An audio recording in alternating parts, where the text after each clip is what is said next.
कोने में सर्प को पटका राजा कहते हैं, भीष्म पितामह कहते हैं, मैं राजा के रूप में गंगा नहाने जा रहा था, मैंने किसी को कष्ट नहीं दिया। भगवान कृष्ण ने कहा अब यहां तक की कथा तो आपने कह दी, अब आगे की कथा मुझसे सुन लो। तुम्हारे दूतों ने सर्प को उठाकर बमूल के कांटे की झाड़ियों में पटक दिया और वो कांटे सर्प को चुभ गए, सर्प उसमें तड़प तड़प कर मर गया। सांप जैसे तड़प तड़प कर मरा, भीष्म पितामह तुमको भी ऐसे ही तड़प तड़प कर मरना पड़ेगा। ये कर्म का दंड मनुष्य को भोगना पड़ता। शिव महापुराण कहती है जैसे भीष्म पितामह का थोड़ा सा पाप बाणों की सैया पर पटका, उसी तरह शिव महापुराण की कथा में वर्णन किया वेद व्यास जी ने कि हमारे 7 जन्म के पुण्य, हमारे दादा परदादा परदादा के भी दादा के पुण्य की जब गुल्लक, जैसे बच्चा गुल्लक भरता है 1-1 रुपया इकट्ठा करता है, जब गुल्लक फोड़ता है तो कोई अच्छी चीज लेकर आता है, बड़ा सा गिफ्ट लेकर आता है। उसी तरह जब हमारे दादा परदादाओं की पुण्य की गुल्लक भराते भराते उनके बच्चे भी पुण्य की गुल्लक भरते हैं, भरने के बाद जब गुल्लक फूटती है तब जानो कि अपने परिवार में शिव महापुराण की कथा होती है। ये पुण्य की गुल्लक है, बिना पुण्य के नहीं। भागवत कराना बहुत सरल है, 18,000 श्लोक हैं, 7 दिन की है, बहुत सहज। गीता जी श्रवण करना भी सरल है, राम कथा भी हजारों हजार बार श्रवण करना सरल है, और ये 24,000 श्लोक की शिव महापुराण को श्रवण करना बड़ा कठिन है, बहुत कठिन।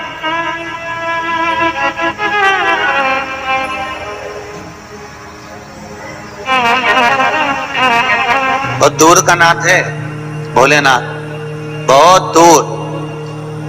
आज की दुनिया में सबसे ज्यादा लोग सबसे ज्यादा प्रेम करते हैं तो या तो नारायण से या ठाकुर जी से।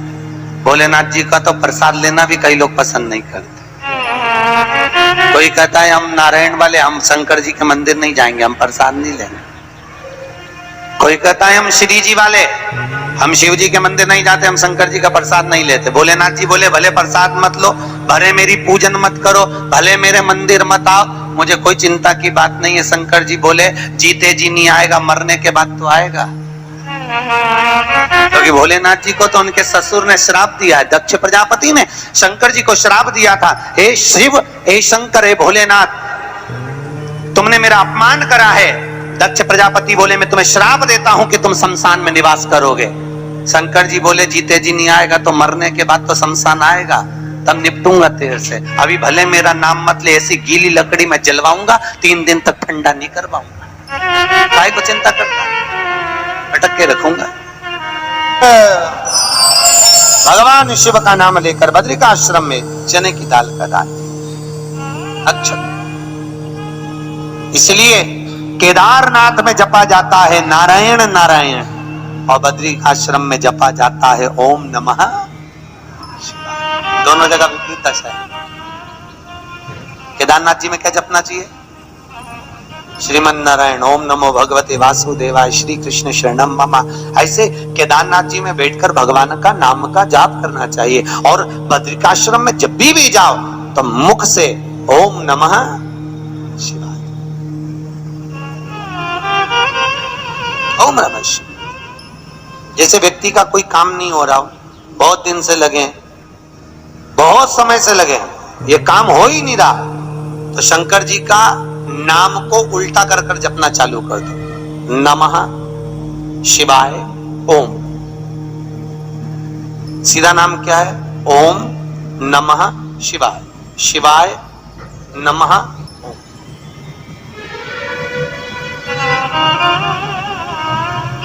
जब उल्टा नाम व्यक्ति जपना चालू कर देता है, जिस बच्चे के बच्ची का जिसका भी विवाह नहीं हो रहा हो, कोई काम नहीं हो रहा हो, कोई सीए की पढ़ाई कर रहा है और एग्जाम में निकल ही नहीं रहा, 3-3, 4-4 बार बैठ गया, पास ही नहीं हो रहा, उस बच्चे को बोल बस सुबह उठते से ही शिवाय नमः ओम बोलना चालू कर दे, एक ही बार में सिया पास ले।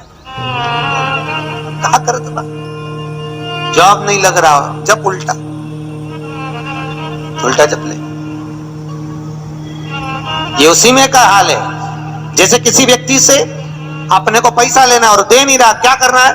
सूर्य नारायण भगवान को अर्घ दो, तो 21 दाने लाल मिर्ची के जो दाने होते हैं, देखें लाल मिर्ची के अंदर दाने होते हैं, उसके 21 दाने निकालकर पानी में डाल दो और पानी में डालकर उसी जल से सूर्य को अर्घ दे दो। उस व्यक्ति का नाम लेकर जिससे पैसा लेना है, हाथ जोड़कर देने आता है, तुरंत 3 महीने के अंदर पैसा लौटा दे। हाथ जोड़कर, ये सूर्य को अर्घ देने पर मात्र व्यक्ति दौड़कर पैसा देने आता है। कितना? श्री जी बाबा गोवर्धन के पर्वत पे से श्रीनाथ जी की मूर्ति जब चली, पूरी पृथ्वी पर भगवान श्री जी बाबा घूमकर आ गए। अंत में मेवाड़ की भूमि में जब श्री जी पहुंचे तो भगवान भोलेनाथ जी से कहा, मैं घूम घूम कर थक गया भोलेनाथ, मैं कहां रहूं? शंकर भगवान ने कहा, आप मेवाड़ की भूमि पर रहो, नाथु द्वारा में विराजमान रहो, मैं एक लिंग जी के रूप में तुम्हारी रक्षा करूंगा। और नाथ द्वारा में श्री जी बाबा बैठे, एक लिंग जी के रूप में शंकर जी ने उनकी रक्षा की। कितना प्रेम! हम कहते हैं राम अलग है, हम कहते हैं कृष्ण अलग है, हम कहते हैं शिव अलग है, मानो तो ये तीनों एक है। ये ब्रह्म हमारा। पहले दुनिया के लोग माथे पर भी 3 रेखा लगाते थे, देखा है आप लोगों ने?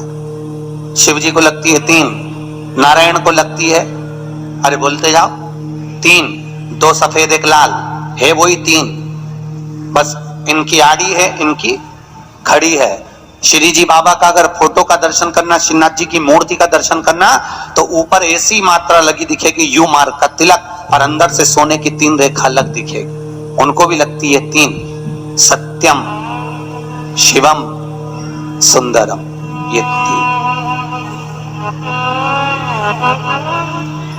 और दुनिया के लोगों ने आज के जमाने में सत्य को मिटा दिया, शिव को मिटा दिया, सुंदर बनने के लिए घिस के लगा लिया। बस व्यक्ति जिससे सुंदर दिखे, दुनिया के लोग आज के जमाने में वो तिलक लगाते। और सत्य को मिटाकर कहां जाओगे? किस स्थान पर? भगवान कृष्ण की 16,108 रानियां थी। कितनी रानियां? जम के बोलो जरा। 16,108। पर 16,108 रानियां होने पर भी भगवान कृष्ण की यहाँ जब औलाद नहीं हुई, तब भगवान कृष्ण ने अपने गुरु गर्गाचार्य बाबा को बुलवाया और द्वारकापुरी में बुलवाकर पूछा, गुरुदेव मेरी 16,108 रानियों से औलाद नहीं होती, संतान नहीं होती, मैं क्या करूं? गर्गाचार्य बाबा ने कहा, तुम चिंता मत करो, पार्थिव शिवलिंग का निर्माण करो। शंकर भगवान के शिवलिंग का निर्माण कर कर एक एक रानी के साथ में 11-11 दिन तक बैठकर शिव जी का अभिषेक करो। और पार्थिव शिवलिंग का निर्माण गर्गाचार्य बाबा के कहने पर भगवान कृष्ण ने करा। एक एक रानी के साथ में 11-11 दिन तक भगवान शिव का अभिषेक करा। तब भगवान शंकर प्रकट हो गए और शिव जी प्रकट होकर बोले, कन्हैया मांगो तुम्हें क्या चाहिए? शंकर भगवान ने जब कहा, कृष्ण बोले, मेरे यहाँ औलाद नहीं है। शिव जी ने कहा, क्यों चिंता करते हो? तुमने 11-11 दिन तक एक एक रानी के साथ में बैठकर मेरा अभिषेक करा है। जाओ, मैं तुम्हें वर प्रदान करता हूं कि एक एक रानी से तुम्हें 11-11 संतान होगी और 1,77,186 भगवान कृष्ण के बच्चे हुए। ये शंकर जी की कृपा से। अब तुम्हें कितने चाहिए बोलो?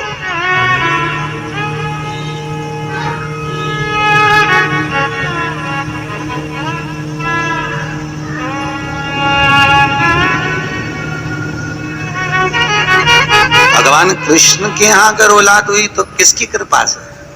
अरे बोलो, भोलेनाथ। कौन होगा ऐसा? कितना करुणामय, कितना दयालु, कितना आनंद देने वाला। ब्रह्मलोक के देवता भगवान ब्रह्मा, वैकुंठ के देवता भगवान विष्णु, और पृथ्वी का देवता अगर कोई है, इस मृत्यु लोक का अगर कोई देव है, तो वो देवों का देव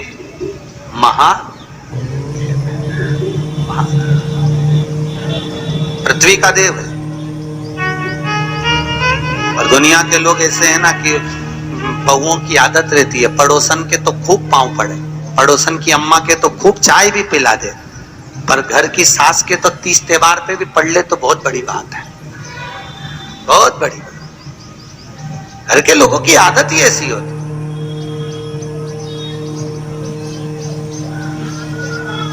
घर के लोगों, घर की माँ के पांव नहीं पड़ेगी, पड़ोसन के खूब पढ़ लेगी, काकी सास के पढ़ लेगी, मौसी सास के पढ़ लेगी, देवरानी आदि का जितनी पड़ोसन के कोई भी आएगा उसका आदर करेगी, सम्मान करेगी, धोख लगाएगी। पर घर में सास बैठी है, उसके पांव नहीं पड़े तो सास की चिंता भी नहीं रहे, सास के भले मत पड़ मेरे पांव, मत पड़ नहीं पड़े तो मैं भी देखूं तो पड़ोसन के कितने ही पांव पड़ ले, क्या पड़ोसन अपनी जायदाद का हिस्सा दे देगी तेरे को? अरे बोलो तो देगी क्या? नहीं। जायदाद का हिस्सा कौन देगी? सास। उसी तरह मृत्यु लोक का देव है महादेव। शंकर जी कहते हैं भले तू ब्रह्मा को भज, चाहे तेरी मर्जी पड़े नारायण को भज, पर मृत्यु लोक का देव तो मैं हूं, पाला तो मुझसे पढ़ना है ना, तब निपटूंगा तेरे से, अभी तू जा। फिर पाला कब पड़ता है? जब थोड़ी सी भी दिक्कत आ जाए, परेशानी आ जाए, एक्सीडेंट हो जाए, ब्लड प्रेशर ऊंचा नीचा हो जाए, शुगर बढ़ जाए, अटैक आ जाए, तब सीधे पंडित जी को फोन लगा के बोले महामृत्युंजय का पाठ करा दो। शंकर जी बोले अब आया मेरे पाले में, अब आया, लगे सब पाठ करने के लिए। कितना दयालु है सब।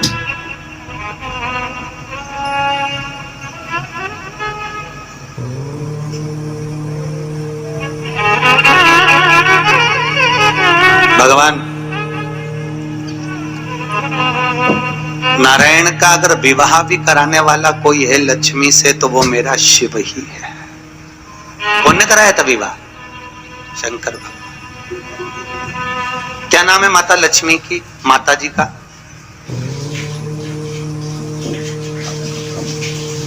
अरे यहीं तो कोई ऊपर बोल रहा था गुरुजी हमारे गुलबर्गा में तो खूब कथा होती है, आपको मालूम है गुरुजी?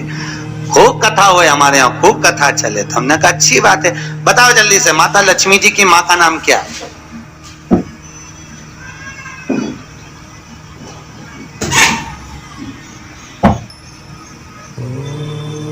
अरे बोलो तो। हर हर महादेव। माता लक्ष्मी की माँ का नाम था ख्याति देवी। क्या नाम था? ख्याति देवी। कितनी लक्ष्मी हुई? अष्टलक्ष्मी। उसमें से नारायण को कितनी लक्ष्मी भी आई? 2 लक्ष्मी। एक माता ख्याति की पुत्री श्री लक्ष्मी और दूसरी समुद्र देवता की बेटी लक्ष्मी महालक्ष्मी। ये 2 लक्ष्मियां भगवान नारायण को भी आई। कौन कौन सी लक्ष्मी भी आई? जम के बोलो। एक श्री लक्ष्मी, कौन है ये? माता ख्याति की बेटी। और दूसरे नंबर पर महालक्ष्मी, कौन है ये? समुद्र देवता की बेटी। अब जिस नारायण भगवान के साथ में मंदिर में लक्ष्मी जी की पूजन करते हो वो लक्ष्मी इन दोनों में से कौन सी? बोलो जल्दी से।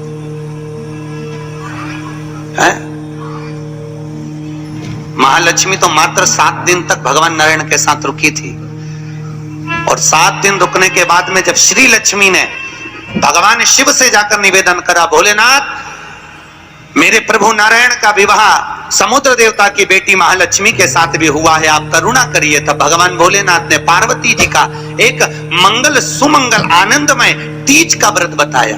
तीज का व्रत जब श्री लक्ष्मी ने करा, वो व्रत आज भी माताएं करती हैं, निमाणी की पूजन करती हैं। आज भी सत्तू बनाती है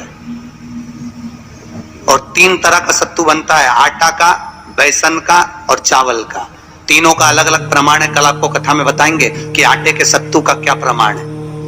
और आपको मालूम हो तो आप हमें बता देना, उसमें कोई दिक्कत वाली बात नहीं हो। और तो कथा तो ऐसी चलेगी, आधी हम बातें आधी तुम बाज देना। आटे का सत्तू, चने की दाल का सत्तू और चावल का सत्तू, ये तीनों क्यों बनते हैं? और सत्तू भी बनाओ तो चक्की ऐसा बना लो, पर पिंडा बनाना क्यों जरूरी होता है? वो पिंडे का क्या महत्व है? और श्री लक्ष्मी और महालक्ष्मी की कथा में वर्णन है दोनों। वो कथा कल आएगी, उसको अपन कर लेंगे। पर आज जो कथा चल रही है कि श्री लक्ष्मी को माता पार्वती जी का विवाह सुंदर व्रत बताया और उस व्रत को माता पार्वती ने करा। और उस व्रत को माता श्री लक्ष्मी ने जब करा पार्वती के व्रत का हो, तब माता श्री लक्ष्मी और महालक्ष्मी दोनों एक हुई और एक होकर नारायण के साथ में जाकर विराजमान हुई। आज भी जो माता लक्ष्मी का एक हाथ नीचे है और कमल का पुष्प पकड़ी है, वो लक्ष्मी जी का महालक्ष्मी दर्शन है। और माता अगर हाथ देर से इशारा कर कर आशीर्वाद दे रही है, वो श्री लक्ष्मी का भाग है। माता दो भाग,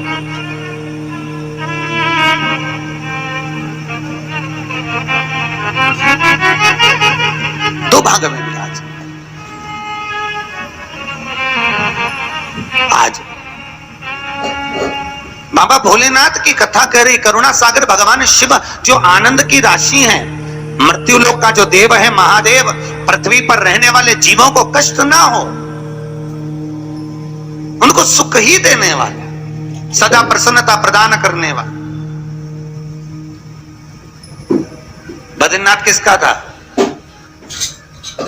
जिस बद्रीनाथ में नारायण बैठे हुए हैं, आप लोग बोलते हैं ना बद्री विशाल भगवान की, अच्छे से बोलो, बद्री विशाल भगवान की। कौन बैठा है बद्री विशाल में?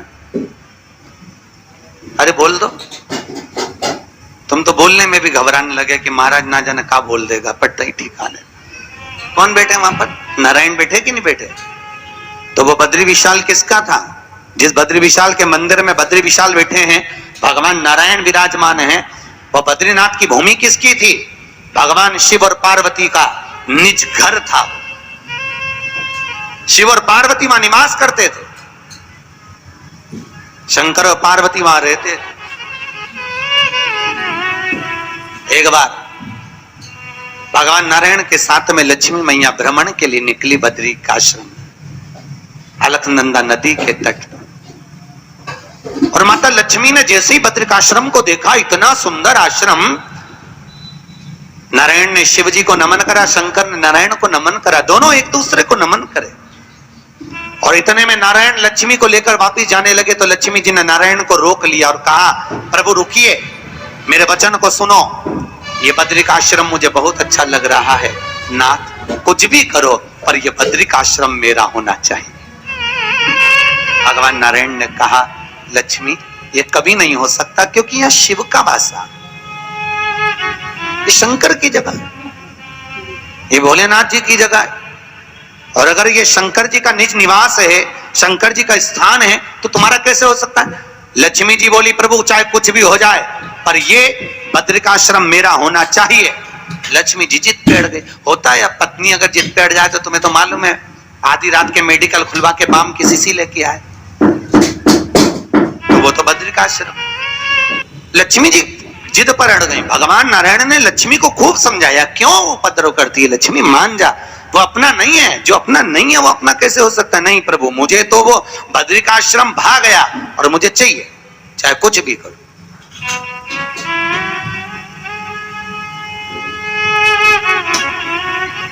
और देखो, अगर भाग्य में है, किस्मत में है, तो जरूर मिलता, जरूर। अब जैसे बैसाख के महीने में आप लोगों की किस्मत में शिव महापुराण है, तो बाबा ने यहां आकर सालासर भवन में, मैं अग्रवाल जी को बोल रहा था, सबसे ज्यादा किस्मत वाले तो अग्रवाल जी तुम हो, पर साथ में सालासर भवन जिस किसी का भी है, हमारे जो भी कलंत्री जी और अधिक जो 5 लोग 4 लोगों का ग्रुप है, पर सबसे ज्यादा भाग्यशाली तो ये हो गए कि इनका भवन। और ईमानदारी की बात बताऊं, हो सकता है, क्योंकि कथा का अगर कोई रसिक होता है ना, तो कथा का रसिया अगर कोई है तो हनुमान जी महाराज को कथा का रसिक कहते हैं। अगर पृथ्वी लोक पर कोई कथा सुनने वाला कोई है तो वो श्री हनुमान जी है। मेरे हनुमान जी महाराज ऊपर बैठे हैं, उनको लग रहा होगा मंदिर में बैठे बैठे कि बहुत दिन हो गए रे, राम कथा सुनी, भागवत सुनी, पर हनुमान जी सोचे जिसका मैं अवतार हूं उसकी कथा आज तक नहीं सुनी, मैं निकल कर कहां जाऊंगा, इसलिए शिव पुराण को यही ले आया हूं। यही अपन सबकी सोचते, पर उसने अपनी सोच।